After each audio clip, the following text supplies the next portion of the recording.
Hello, everyone. I'm Becca, dietitian by trade, mom 24/7, wife from the start, and when there's a few extra hours in the day, you might find me hitting the trails or on horseback. And I'm Kara, a therapist to women, a mom to a boy, an entrepreneur, mountain junkie, and a postpartum runner. And this is Fit for a Queen, a podcast that's devoted to the female athlete wanting to balance the teeter-totter of all the things we desire out of life as women: performance, health, intellect, and taking time for self, even if we only get 1 minute out of the day. We're so excited to be bringing you the queens in the athletic world who have done just that. Okay, ladies, take a seat at your thrones, grab your crowns, and welcome to Fit for a Queen. Well, Megan, thanks so much for being on.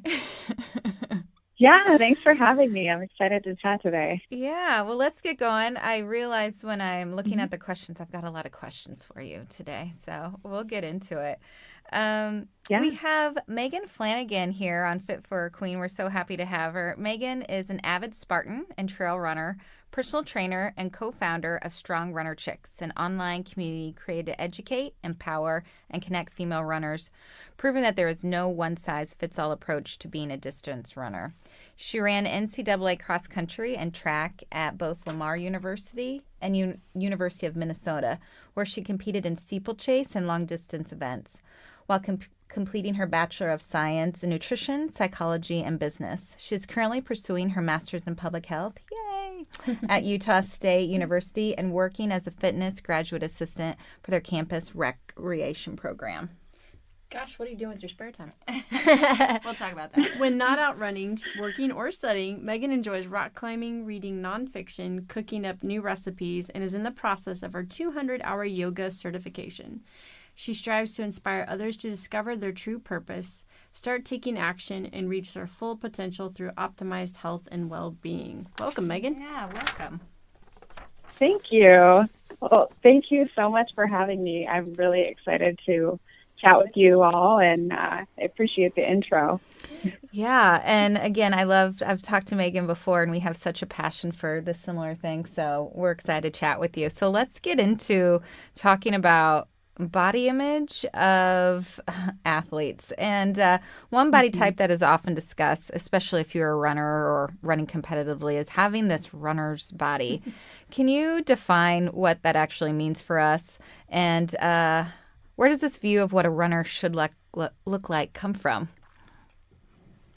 Yeah, so I think the myth, I would call it a myth, of the perfect runner's body really stems from what, of course, we allude to society. So it starts with the marketing and messaging that we're getting from magazines and social media about how a runner should look. And then I also think it comes from some of the women and girls that are finishing these races in the top 10. And we look at those top collegiate and professional athletes and sometimes think that that's how we all should look, regardless of where we're at, if we just started as a runner. And I think starting to idealize, that's really where the whole myth of having a runner's body stems from. Mm-hmm. But again, I think that is something that too many of us fall prey to, especially when we're younger and more impressionable, which we'll talk about. But that's kind of where I think it all comes from. You know, being a runner yourself and kind of steeplechase and the events would you kind of feel that was a myth that you yourself or your teammates in college kind of believed too? Or how was that discussed for you personally in the sports that you were competing in?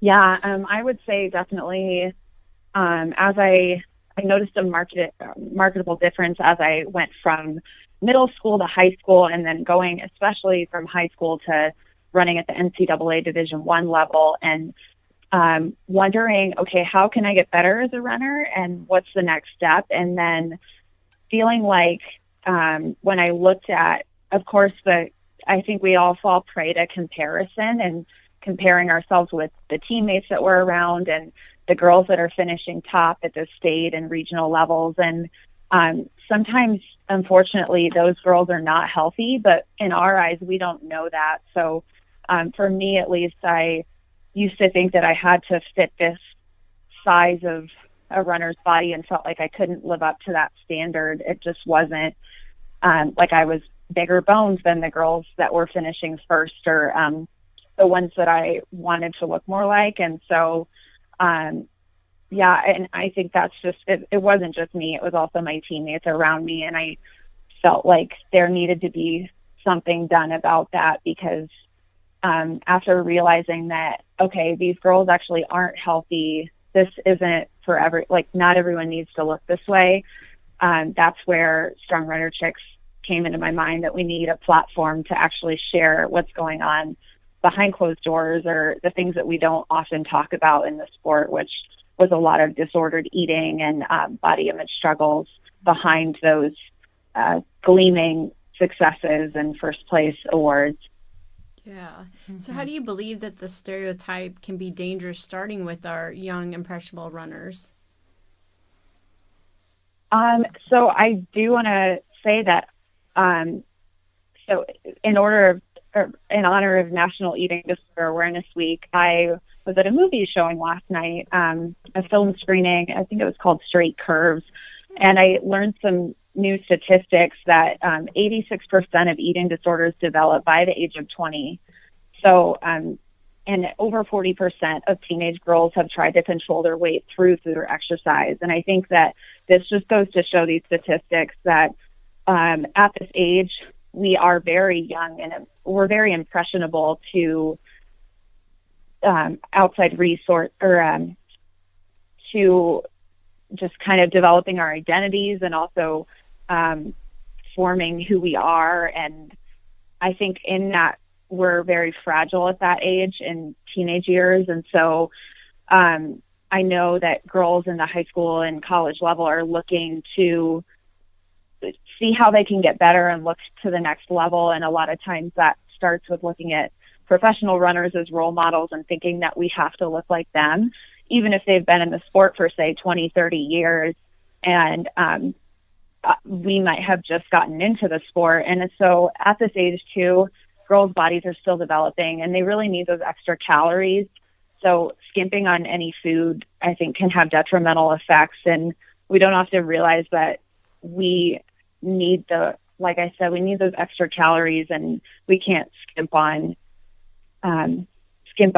quality food during this time. So I think that's a really dangerous and fragile time for girls. Mm-hmm. Fueling that body is so important. Exactly. Mm-hmm.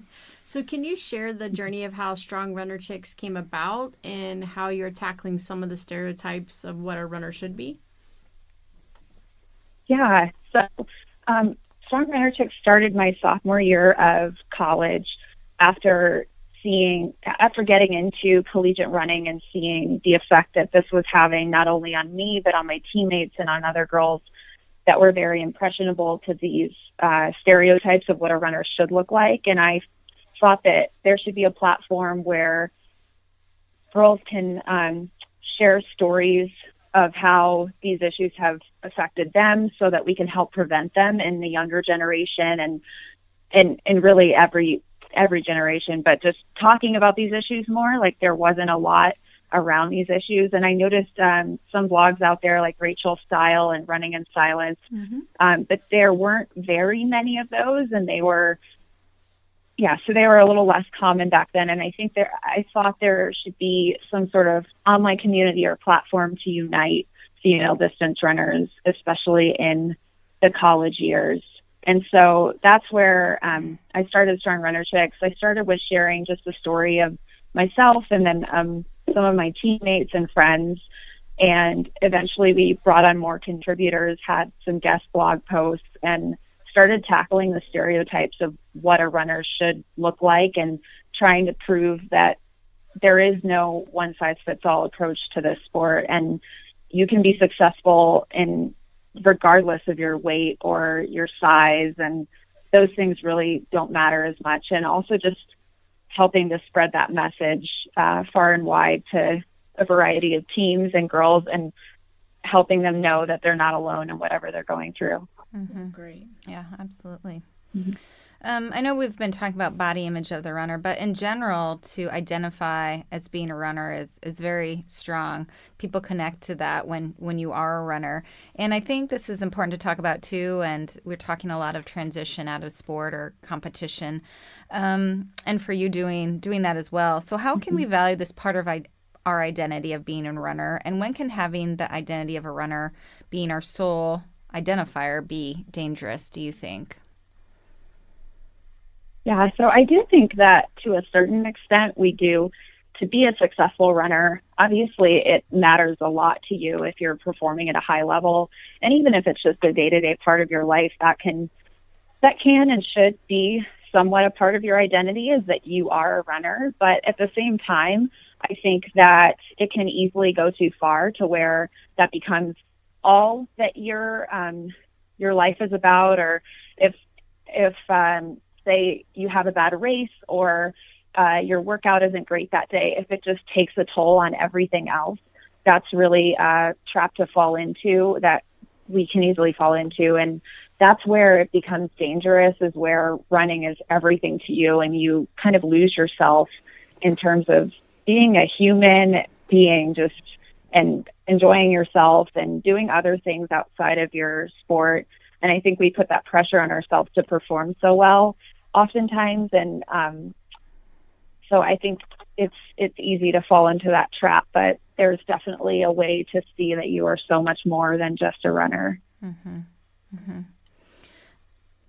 Going back to kind of this social media and comparison, I think this is hard to find role models in the sport. So who are you following? Who does Strong Runner Chicks believe are some great role models for the young runners coming up to follow, that they can see this wellness as a whole? So I love this question because I think there are so many runners out there that are now coming out to share more about the struggles they've gone through, and the fact that they too might struggle with body image or food or mental health. So I love that there's more transparency being created around these topics. One runner that really stands out to me that we had on Strong Runner Chick Radio, our podcast, is Allie Kiefer, who recently signed with Wazelle. And her article went viral on Self and various other platforms. And I think she does a really great job of showing that she too has struggled with body image before, and that we're all, I think by doing that, it just shows that we're all human and we can relate to runners regardless of what level they're at. Another one is, well, I would also say any runners we've featured in our How the Pros Feel series, like Katie Mackey, Neely, Spence Gracie. I think there's a lot of, we featured several runners, somewhere between 10 and 15, and they've just spoken about various topics, some of which have struggled with disordered eating or with comparison in terms of the professional level. And then Kelly Roberts, too, is another one that I really like, from the Sports Bra Squad, and just sharing kind of another side, because she's not necessarily she's not competing in the Olympics or anything, but she goes out and has a good time and shows that, like, it's about so much more than being a runner, and also just like being proud in your identity and who you are. And I love that about her. So those are a few to start with, but I think whoever inspires you personally is really, really important. And another thing too, that it's hard, is showing that you are proud in your body by maybe sharing a sports bra picture every now and then, but also not following those people that make you feel bad about yourself if they're posting that kind of stuff every day, like the 6-pack abs, or, crushing another workout every single day. And I think that mentality, we need to slow down and kind of come away from that, because more often than not, avid runners, at least the ones in the Strong Runner Chick community and probably in your community, athletes, we sometimes need to hear, just slow down, just relax, and you're doing just fine.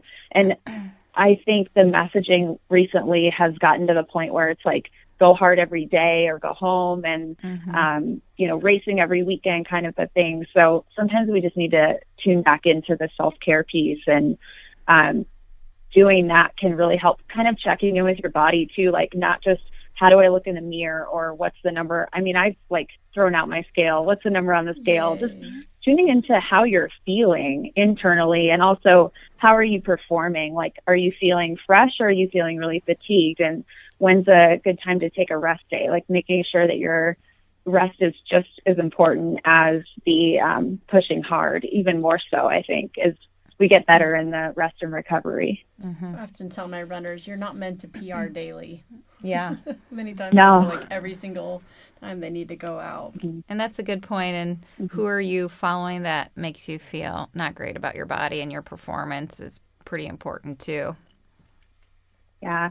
I so we had Megan Marshall on the podcast as well, Strong Runner Chick Radio, and she has her own Love Fly body image movement. She's a former NCAA runner, so she knows kind of how this, as an athlete, what it can be like. And she recommends taking a social media detox every now and then and just going through and unfollowing those people. I mean, it's not personal to them, but just if they are making you feel inferior in any way, unfollowing them and just focusing on you as a person and yourself and what you have to contribute to society, and not just, I think we can get just so caught up in our Instagram feeds and looking through everyone else and feeling like we're not keeping up. So I do that every now and then, is just try to disconnect from social media and reconnect with myself for that. But we do want to make sure that we stay in tune for what you have on social media, because it sounds like you have a big retreat coming up. We do. Tell us about it. So we are really excited to be bringing together our community in person and offering a retreat this May. It's very end of May, right after the Boulder 10K in Boulder, Colorado. Nice. And so it's going to be a 3-day retreat. We will have Neely Spence-Gracie, a professional runner there, Melody Fairchild, who's now a master's runner and she's been a lifelong runner, so we'll learn a lot from her. Myself and Kelsey, who are the co-hosts of SRC Radio, and then Megan Marshall and Rachel Stiles. So most of which I mentioned our guests, special guests and speakers already in this episode, because they're so awesome and we're excited to have them. And then we'll be doing, I think even more so than the running itself, as well, we will be doing some running here and there, but I would invite anyone to come regardless of what level they're at in their running career. And we may have some people there that are going through injury, and we'll be doing yoga and restorative exercises for that, and some cooking demonstrations, learning new recipes, cooking up some things from Run Fast, Eat Slow.